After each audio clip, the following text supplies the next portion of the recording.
بسم اللہ الرحمن الرحیم۔ اب بات کرتے ہیں حلف الفضول۔ جب صلی اللہ علیہ وسلم کی عمر 20 سال ہو گئی تو مکہ کے نوجوانوں نے عہد کیا کہ ظالم کو ظلم سے روکا جائے اور مظلوم کی داد رسی کی جائے۔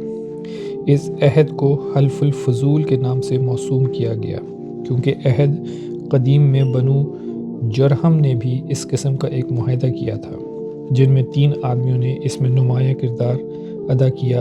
ان تینوں کا نام فضل تھا۔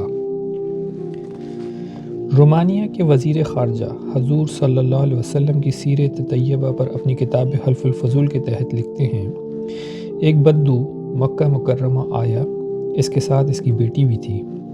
مکہ کے ایک دولت مند تاجر نے اس کی بیٹی اغوا کر لی۔ مسکین باپ گھر سے دور پریشانی میں سرگرداں تھا۔ جب حضور صلی اللہ علیہ وسلم کو اس واقعے کا علم ہوا، حضور صلی اللہ علیہ وسلم نے قریش کے نوجوانوں کو اکٹھا کیا اور بدو کی داد رسی کی ترغیب دی۔ چنانچہ قریش کے نوجوان کعبہ شریف کے پاس جمع ہوئے اور سب نے بائیں الفاظ حلف اٹھایا۔ ہم قسم اٹھاتے ہیں کہ ہم مظلوم کی مدد کریں گے یہاں تک کہ ظالم سے وہ اپنا حق واپس لے لے۔ جب انہوں نے یہ قسم اٹھائی تو حضور صلی اللہ علیہ وسلم نے ان کے ساتھ تھے۔ پھر انہوں نے حجر اسود کو زمزم کے پانی سے دھویا اور اس دھون کو پی لیا۔ حلف برداری کی اس تقریب کے بعد سرکار دو عالم صلی اللہ علیہ وسلم اپنے نوجوان ساتھیوں کے ہمراہ اس ظالم تاجر کے گھر گئے اور اس کے مکان کا گھیراؤ کر لیا اور اس سے مطالبہ کیا کہ وہ بدو کی بیٹی عزت و آبرو کے ساتھ واپس کر دے۔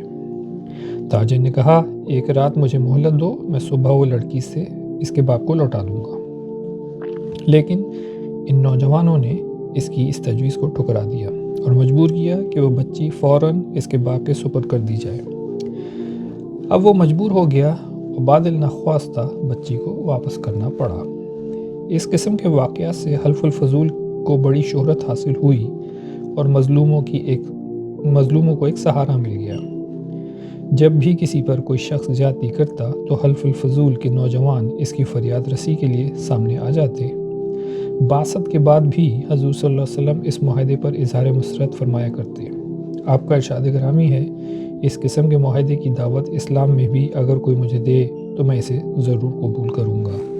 جزاکم اللہ خیر۔